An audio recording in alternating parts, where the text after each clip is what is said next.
chaque... Raffinerie, gare SNCF. Alors, c'est tout droit? Je pense que c'est tout.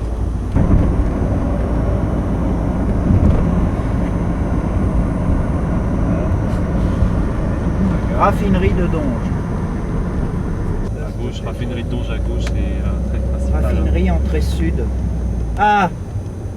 Il y a une entrée nord. Entrée principale. Ah non, mais c'est quoi? Ah, comme ça.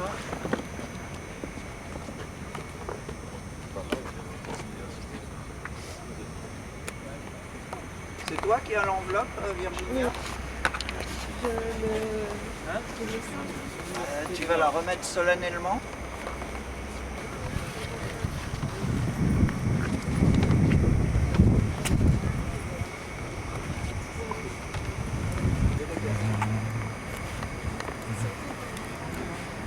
On va les mettre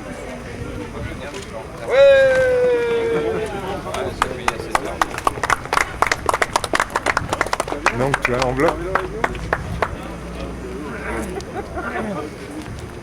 Bah, toute la journée ça va faire long. Hein.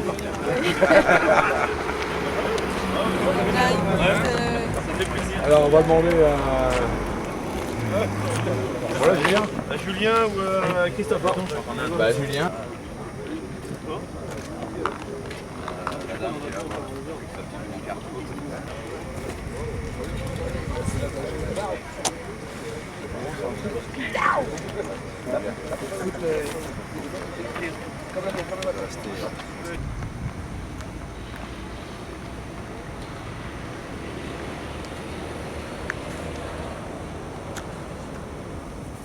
Ah, mais ça c'est du travail.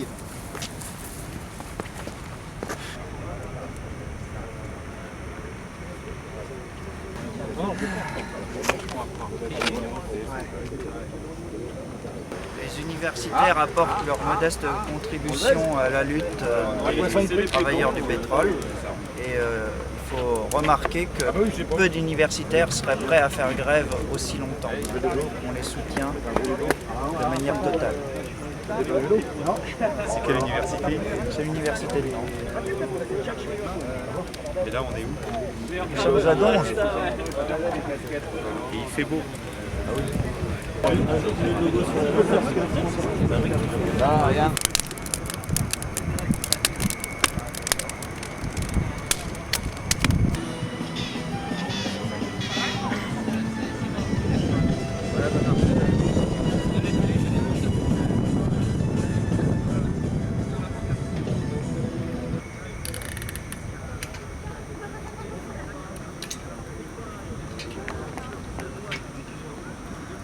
Bon, mes camarades, bonjour à toutes, bonjour à tous. Donc, je pense que vous avez pour la plupart il y a encore la cacophonie médiatique autour de ce conflit. Cependant, un certain nombre d'éléments sont à relever ce matin. Alors, on annonce 5 raffineries qui ont repris le travail. 2 Exxon, 1 Petroplus et 1 Ineos. Et quand je compte bien, ça fait que 4. Parce qu'effectivement, il y en a une 5e, mais la 5e, on la connaît déjà depuis très longtemps. C'est celle qui a rouvert ses vannes la première sous le matraquage des forces de l'ordre. Grand public. Alors effectivement, il y a 5 raffineries qui, ce matin, ont réouvert leurs expéditions pour vider les cuves. C'est ce que j'ai entendu. Et j'ai également entendu ce matin que la production des raffineries va reprendre extrêmement rapidement sous l'impulsion d'un gouvernement bon pour son peuple qui ne va pas laisser la pénurie de carburant à des fous furieux des raffineries. On a fait une petite information, réaction rapide, et je salue d'ailleurs les 2 équipes pour leur réactivité. On a fait une communication parce que à l'heure d'aujourd'hui, il n'y a qu'une seule raffinerie qui est capable de redémarrer ses installations. c'est la nôtre. Et cette raffinerie, elle a une difficulté, c'est qu'elle est en grève jusqu'à vendredi 13h30.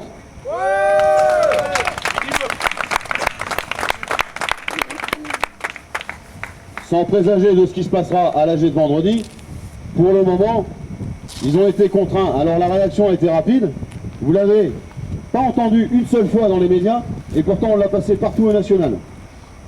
Nous sommes la seule raffinerie à pouvoir redémarrer hier soir. Parce que ce matin, on a trouvé du brut à Majorque. Mais ce brut, c'est le brut qui appartient aux militaires. Alors plus ça va et plus on s'enfonce. On a commencé par prendre l'essence et le gasoil, et maintenant on prend le brut des stocks de stratégie. Ça nous laisse au moins un avantage, c'est que si on continue à s'enfoncer dans ce conflit, ils vont être emmerdés pour nous envoyer l'armée. Parce qu'ils n'auront plus de gasoil. À vélo, l'armée. Et donc, comme il va falloir qu'on s'en plainte, parce qu'effectivement ils vont venir à vélo, mais je vais vous laisser, je vais laisser Dimitri expliquer ce qu'on a prévu ce matin. On se dit qu'un petit entraînement, vu qu'il fait beau, ça va nous détendre, parce qu'on a forcément de plus en plus de pression pour que le mouvement ne s'étende pas aux bornes des autres professions. Alors, vu les constats qu'on peut en faire, il ne nous reste qu'une seule fenêtre de tir, il faut être honnête, c'est celle-ci. Parce que quand les premières lignes qui sont établies depuis le 12 commencent à tomber, la corporation sait ce que ça veut dire. Et je ne suis pas habitué à vous mentir sur les tenants et les aboutissants des conflits. Et donc, j'ai parlé de chemin des dames hier. Pour ceux qui connaissent un peu l'histoire, si le chemin des dames ne s'établit pas sur ceux qui sont en première ligne, il faudra se rendre à l'évidence effectivement que nous sommes en difficulté. Mais pour le moment, on a une grande et belle journée de manifestation à faire, et il faut qu'on continue de l'étendre, de manière à ce que demain, nous soyons encore et toujours plus nombreux pour lui montrer véritablement que nous n'en voulons pas. J'ai rappelé dans le milieu du conflit que la mémoire ouvrière et la mémoire populaire ne devra jamais oublier ce conflit, et qu'on devra leur faire rendre raison par les urnes. Également, quand on bloque les systèmes judiciaires pour faire croire qu'on a raison, quand on bloque les systèmes médiatiques pour faire croire qu'on a raison, quand on oublie que 70% de la population est derrière ceux qui font grève, malgré que l'ensemble des masses médiatiques tendent à faire croire qu'ils sont là pour bloquer et qu'ils sont là pour faire chier le pays, je pense qu'on a quand même déjà perdu. Et en ça, ils ont déjà perdu. Maintenant, sur ce qui s'est passé avec la direction rapidement ce matin, on a demandé, la direction nous a demandé une rencontre encore ce matin, comme hier, et en nous demandant si on ne pouvait pas reprendre hier. Parce que eux, ce qu'ils ont bien compris, et ils le savent, c'est que ce que je disais tout à l'heure, la seule raffinerie qui peut redémarrer pour le moment, ça va être la nôtre, avant qu'on débloque les stocks de brut.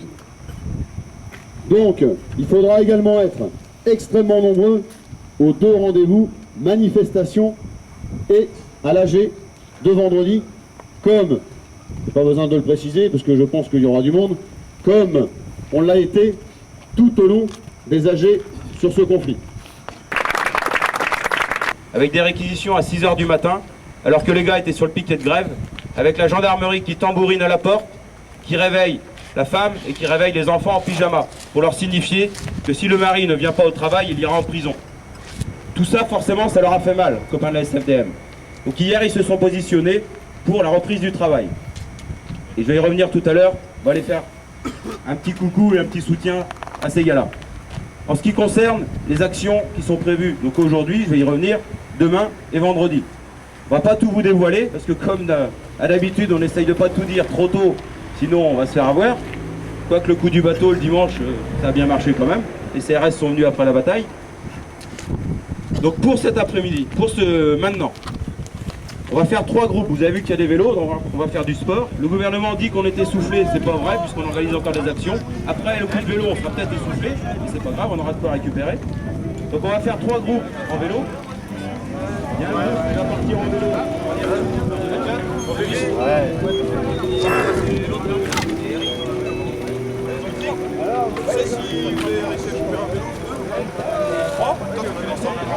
Il y en a un qui, son vélo était cassé, donc il va bien.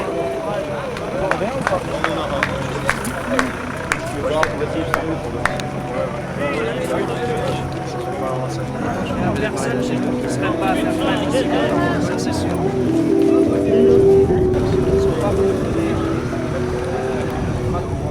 Contractuels qui sont dans les bureaux, ils auront une pension de retraite inférieure au RMI, inférieure au donc les gens, ils ont compris.